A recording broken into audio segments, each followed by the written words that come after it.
ગીર સોમનાથ જિલ્લામાં ચોમાસા પૂર્વે જ ખેડૂતો મુશ્કેલીના વંટોળમાં સપડાયા છે। આ દ્રશ્યો છે ગીર સોમનાથના, જ્યાં ખેતી કામના ખરા સમયે જ ડીઝલની ભારે અછત સર્જાતા ખેડૂતો રખડી પડ્યા છે। કોડીનાર, ગીર ગઢડા અને ઉના પંથકમાં સ્થિતિ એટલી ગંભીર બની છે કે ડીઝલ મેળવવા માટે ધરતીપુત્રો એક પેટ્રોલ પંપથી બીજા પેટ્રોલ પંપ સુધી ધક્કા ખાવા મજબૂર બન્યા છે। જ્યાં પણ ડીઝલનું ટેન્કર પહોંચે છે ત્યાં ટ્રેક્ટરો અને કેન લઈને ખેડૂતોની તોતિંગ કતારો લાગી જાય છે। ઉનાના કેસરિયા વિસ્તારમાં તો મોડી રાત્રે ટેન્કર પહોંચતા ખેડૂતો કાળઝાળ ગરમી વચ્ચે રાતભર જાગીને લાઇનમાં ઊભા રહેવા મજબૂર બન્યા હતા। કલાકોની રાહ જોયા બાદ પણ ઘણા ખેડૂતોને ખાલી હાથે પરત ફરવું પડ્યું છે। વરસાદ આડે હવે ગણતરીના દિવસો બાકી છે, ત્યારે ખેતરો તૈયાર કરવા માટે ટ્રેક્ટરોમાં પૂરવા ડીઝલ જ નથી। જો સમયસર ઈંધણ નહીં મળે તો વાવણી ખોરવાશે અને પાક ઉત્પાદન પર સીધી અસર પડવાની ભીતિ છે। આ અછતને પગલે જગતનો તાત સરકાર અને ઓઇલ કંપનીઓ સામે લાલ ગુમ થયો છે અને તાત્કાલિક પૂરતો પુરવઠો આપવા ઉગ્ર માંગ કરી રહ્યો છે।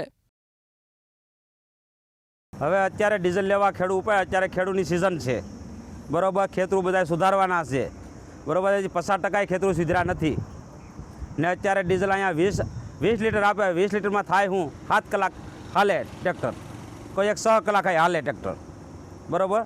કેટલા સમયથી ઊભા તમારા? અત્યારે અમે 4 વાગ્યાને આવ્યા છે, હવે ઘડીક અહીંયા ચાલુ રાખ્યું ને અત્યારે એ લોકોએ બંધ કરી દીધું કે ડીઝલ નથી। ખેડૂતોને શું મુશ્કેલી આવે છે? હવે ખેડૂતને મુશ્કેલી આ ખેતી સુધારણ છે ને આ વરસાદ માથે આવી ગયો છે, ડીઝલ પૂરતું મળે છે? ના પડતું મળતું ને અમને ટ્રેક્ટર લઈને અહીંયા ધક્કા ખબર આવે। હવે રસ્તામાં અમારું 5 લીટર તો વહી જાય ડીઝલ। કેટલા વાગ્યાની લાઈનમાં ઊભા છો? અમે 4 વાગ્યાને ઊભા છે। ટ્રેક્ટરો કેટલા છે?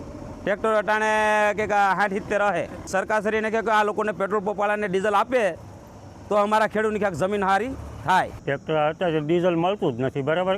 કાલે હું કોડીનાર ગયો તો, આજે ગઢડા ગયો તો, અત્યારે અહીં કેસરી આવ્યો, બરાબર।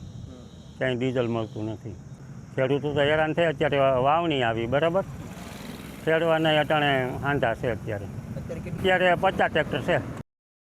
ગીર સોમનાથ જિલ્લામાં ચોમાસા પૂર્વે જ ખેડૂતો મુશ્કેલીના વંટોળમાં સપડાયા છે। આ દ્રશ્યો છે ગીર સોમનાથના, જ્યાં ખેતી કામના ખરા સમયે જ ડીઝલની ભારે અછત સર્જાતા ખેડૂતો રખડી પડ્યા છે। કોડીનાર, ગીર ગઢડા અને ઉના પંથકમાં સ્થિતિ એટલી ગંભીર બની છે કે ડીઝલ મેળવવા માટે ધરતીપુત્રો એક પેટ્રોલ પંપથી બીજા પેટ્રોલ પંપ સુધી ધક્કા ખાવા મજબૂર બન્યા છે। જ્યાં પણ ડીઝલનું ટેન્કર પહોંચે છે ત્યાં ટ્રેક્ટરો અને કેન લઈને ખેડૂતોની તોતિંગ કતારો લાગી જાય છે। ઉનાના કેસરિયા વિસ્તારમાં તો મોડી રાત્રે ટેન્કર પહોંચતા ખેડૂતો કાળઝાળ ગરમી વચ્ચે રાતભર જાગીને લાઇનમાં ઊભા રહેવા મજબૂર બન્યા હતા। કલાકોની રાહ જોયા બાદ પણ ઘણા ખેડૂતોને ખાલી હાથે પરત ફરવું પડ્યું છે। વરસાદ આડે હવે ગણતરીના દિવસો બાકી છે, ત્યારે ખેતરો તૈયાર કરવા માટે ટ્રેક્ટરોમાં પૂરવા ડીઝલ જ નથી। જો સમયસર ઈંધણ નહીં મળે તો વાવણી ખોરવાશે અને પાક ઉત્પાદન પર સીધી અસર પડવાની ભીતિ છે। આ અછતને પગલે જગતનો તાત સરકાર અને ઓઇલ કંપનીઓ સામે લાલ ગુમ થયો છે અને તાત્કાલિક પૂરતો પુરવઠો આપવા ઉગ્ર માંગ કરી રહ્યો છે।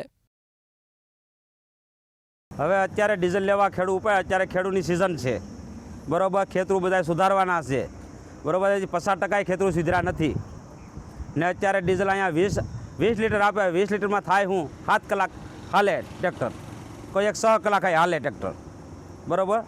કેટલા સમયથી ઊભા તમારા? અત્યારે અમે 4 વાગ્યાને આવ્યા છે, હવે ઘડીક અહીંયા ચાલુ રાખ્યું ને અત્યારે એ લોકોએ બંધ કરી દીધું કે ડીઝલ નથી।